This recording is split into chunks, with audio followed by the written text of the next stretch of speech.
But it's just that I've just never had any luck with the COVID skeptic stuff. It's just been such an information black hole. I honestly kind of hate covering anything COVID related because I felt like for a long time, it's the one issue on this channel where I will never make another fan. Like, I'll never convince anyone of a position they didn't hold beforehand. The most I can do is give new arguments to people who already agreed with me. Yes, but I think it's probably the thing you and I disagree on the most. And I've become a bigger fan of you over time over the last few years. But I haven't moved you on Right? this position. It's other positions, maybe, that you came over on, right? Over is probably the wrong word, and more informed. Yeah. Over a little bit on certain things, but more informed. I'm still, like, I think the biggest disagreement we would have on almost anything is just the level of authority we're comfortable with the government. That would probably be the biggest, like, and this is kind of where this comes from. That would probably be our biggest disagreement on anything, really. I don't know why. I don't know where you get your faith in those institutions. I know where you get your faith in science. I just don't know where you get your faith in those institutions to use that shit responsibly, because a lot of your other positions don't seem to line up with you trusting them on shit. Sure. Okay. I'll let you know. It's not faith. It's critical analysis. So the state benefits from the health of the population. No government in all of human history has benefited from plague within its borders. There's a lot of like sci-fi dystopia, like, you know, skepticism on the idea that, well, maybe one day the deliberate release of a pandemic, like that's a plot in Deus Ex. But in reality, it never actually pans out that way, because as much social control as you may be able to exert in the United States off of like disease prevention as a pretext, and you know, so far for that one, right? Like China did, sure, but they were already a dictatorship. In the United States, we got like what, a couple months of like spurious lockdowns in some states. What, like, the government clearly did not use this as an opportunity to exert total federal control. They said the same stuff about like FEMA camps, you know, back when Hurricane Katrina hit, and you know, obviously nothing came of that either. What were we saying? Well, along those lines of, obviously they didn't do anything near what China did. Do you think they would have enforced the vaccine passports if they could have gotten away with it? Because they were never going to, but it seemed like there was a hard push to get that done federally. Am I wrong? I wouldn't be necessarily opposed to it. I mean, I'm kind of okay with the idea of mandatory voting. So the idea of mandatory vaccines, we already do this sort of, right? Like we already do this with like the polio vaccine. Your kids can't go to school unless they take it. That's a good thing. So it seems like that would just be adding the COVID vaccine in line with pre-existing vaccines. The only issue, of course, is that you only have to take like a set number of polio vaccines or whatever, whereas with COVID-19, it's an ongoing pandemic and the strains are still evolving. There's not a new form of polio, right? Like it's polio. Whereas, you know, COVID-19 10 years from now, there might be a totally separate set of policies. So it's kind of hard to enforce anything universal like that.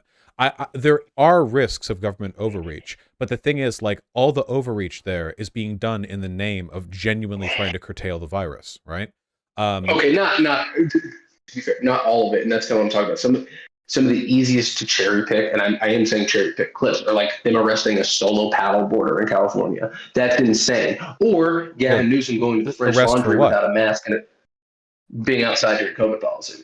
Well, or filling in the skate park, or Newsom at the French Laundry, or the British Prime Minister having a party during COVID. Rules for thee, not for me. That kind of shit. Well, wait. If they broke the rules on the like which areas are closed off, then that is still legislation that is being made with the intent of like the government isn't like expanding an authoritarian agenda by keeping people from going to skate parks. The government doesn't become more powerful when it does that. It doesn't enhance its ability to oversee our lives. All it does is cost the government money. The government loses money.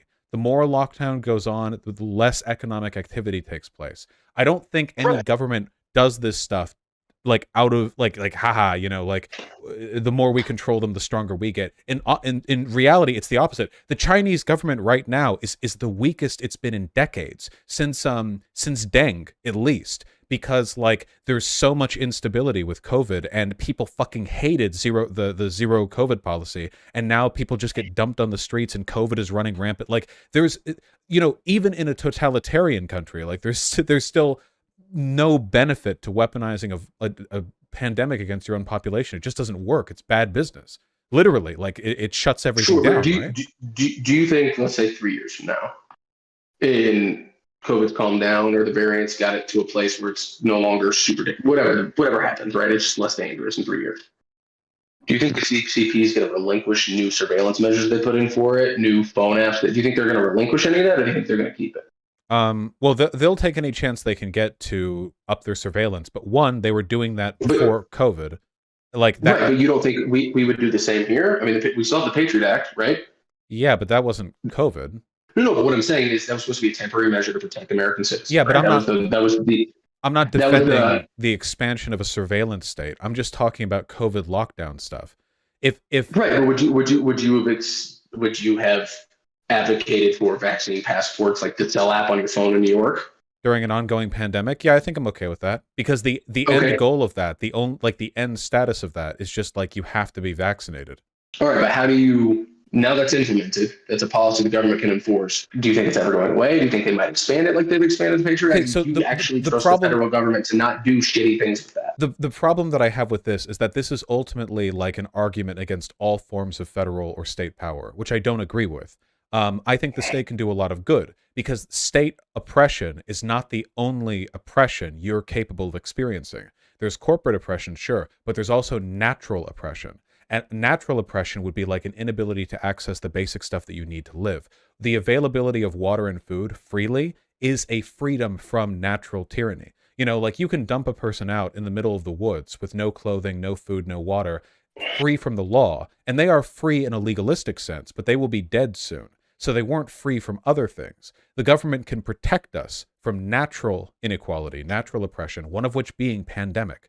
So I'm willing to accept some concessions when it comes to federal power if it protects us from other kinds of unfreedom. Now, obviously, like, what's acceptable there has to be done kind of on a case-by-case, like, okay, does this actually help with the pandemic? Like, is this dangerous in the long term? I would not accept the government expanding this, like, massive surveillance policy if they were like, haha, yeah, this will fix COVID or whatever. But I just don't think that's what we've seen.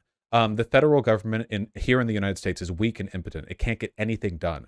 The closest thing we have right now to the expansion of a security apparatus to detain the population or like keep them under control is happening right now in Florida under DeSantis, where he's arresting reporters who speak out against him. His legislators are saying that bloggers and reporters who write on DeSantis have to be registered with the state, where he's putting like Disneyland under state control because he doesn't like how Disney like questioned him on the Don't Say Gay bill. Like that right there, those are examples of a state legitimately expanding their power. And I care about those things. I just don't want the pandemic to happen forever, you know?